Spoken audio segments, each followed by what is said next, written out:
Before we step through the doorway of the new year with the blessing of that song, I want to share a little reflection about time and how we inhabit this particularly swirling time.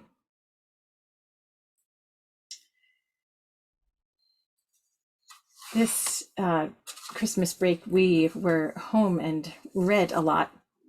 And so we learned some things in our household. Like, why are there 12 hours in a day and in a night? And when was the last time you noticed that there are 360 degrees in a circle and 365 days in a year? It turns out that our ancient ancestors started to track time by the ways the circles of the moon and the earth and the sun moved around each other.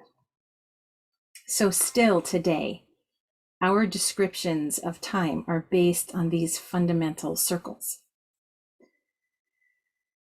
The Egyptians noticed that there were about 12 moon cycles in a year, and they loved the moon god, and so they made 12 months in a year, and 12 hours in a day, and 12 hours in the night.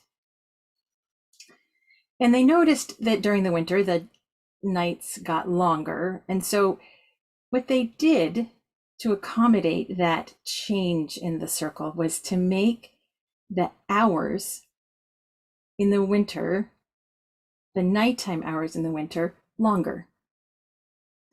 Which is, of course, how they are, in fact.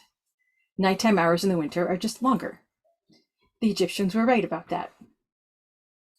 And in the summer, those nighttime hours got shorter because the daytime hours were longer, which is true about daytime hours in the summer. They're long. The Egyptians weren't worried about matching somebody else's watch. They were interested in matching what was happening in the sky, what the sun and the moon were doing, which is a way of describing how we experience time. Time stretches and contracts and changes with the seasons, whether it's the seasons of the planet or the seasons of our lives.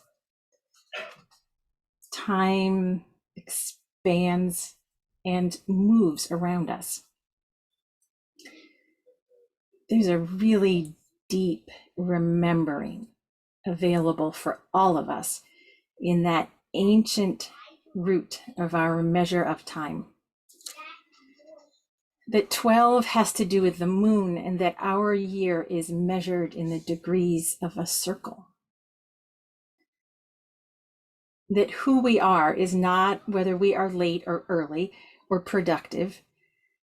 It's about how we are moving in connection with these heavenly bodies that are part of every moment of our day, even if we don't always remember to look up and see them. All of the other senses of time are just things that we have made up to contain and get things to line up. This fundamental piece is what's really grounding.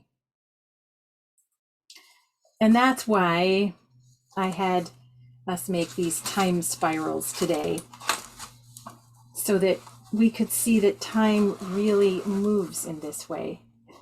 I have all these spirals here because I was practicing making my own spirals, and now my spirals have gotten completely tangled up. There's a beautiful metaphor in there, which I will untangle at another moment. These spirals show us that everything is connected to everything else, that we move through time up and down and back and forth all the time. And we know, of course, also that some things just go forward. which is why we have this practice of stepping through a doorway for the new year. Sometimes you can't go back. Some things don't happen again. Some things can't be undone.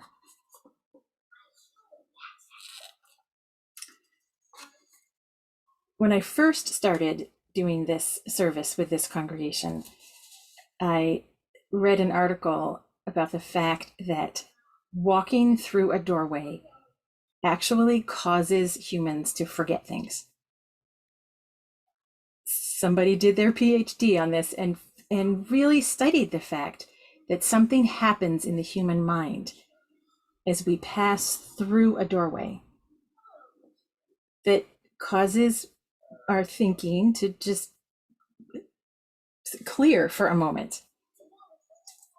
It kind of resets the memory. Our minds hold certain things at the front of our thinking. And then if our situation changes, our minds have figured out, okay, I need to put those things aside and get ready for the next thing, which is really useful most of the time. But it does explain why when I'm working here at my desk and I think, oh, that piece I wanted for Sunday is in the magazine that's on the kitchen table. And I get up and I go into the kitchen and I cannot remember why I'm in the kitchen. So I make a cup of tea because that's the thing to do in the kitchen. And I sit down at the table with my cup of tea and there's the magazine. And I think, oh, right. That's why I came in here. It's been scientifically proven that that is what our minds do. They just let things go a little bit when we go through a doorway. And it happens anytime we move into a new setting and our minds need to be ready to hold on to whatever is happening there. So stepping through the doorway this year may be especially needed and powerful. We may need to do some forgetting. Not just try to forget the last 2 years that have been difficult, although we may want to do that. The thing that gets forgotten is not that deep part of ourselves, but the things that we hold at the front of our minds to keep us busy on things. So part of what we may need to forget is some of the old normal, the things that we're still sort of hoping we might get back to. We are in the midst of this big reshuffling in our world. We can tell it's big, and it's probably bigger than we can even really see from where we are in the middle of this swirl of it. And so we may have to let some things go. Forget some of our expectations in order to be in the part of the spiral that we're actually in now. And those of us who've had losses may find the idea that we have to forget some things to be really upsetting, because we don't want to forget those people or events or things that are so important to us. We want to hold those in our memories. And I think that those deep parts of ourselves are connected to that spiral of life, those cycles of the earth and light, and we will hold on to those. There's other forgetting that may serve us well. Letting new things unfold around us, letting our expectations for this new environment be open and ready, be creative, looking for the sticky and the possible. Let new directions be cleared for us. I don't mean that we should all go wandering vaguely in the streets trying to remember our own names, although you may feel that way some days too. I mean, look at the moon. Remember that the phases of the moon are connected to the tides. And we live in such a tidal place. What will it mean for us to remember that the moon and the water are always turning around us?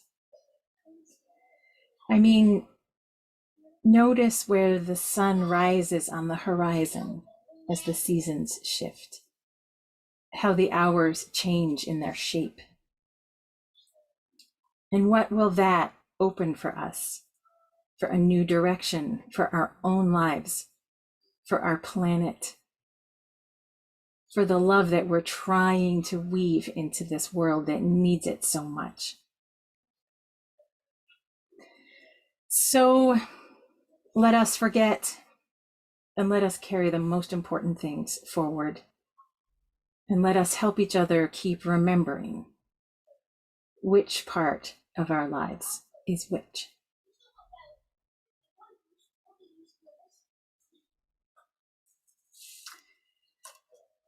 And now I invite you to step through the doorway of the new year.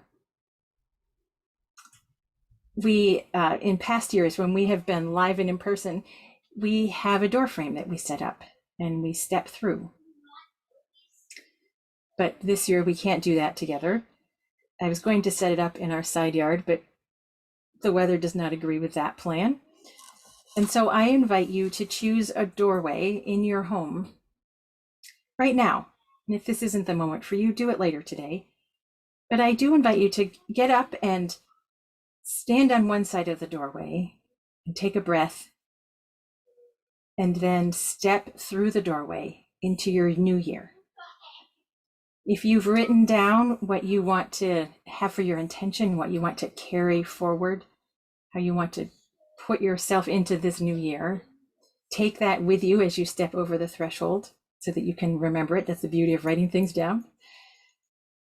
And if you haven't finished writing that yet, you can still carry it with you and finish that writing later today.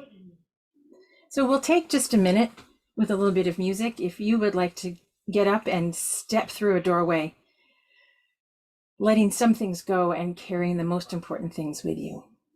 We'll take a moment for that stepping through right now.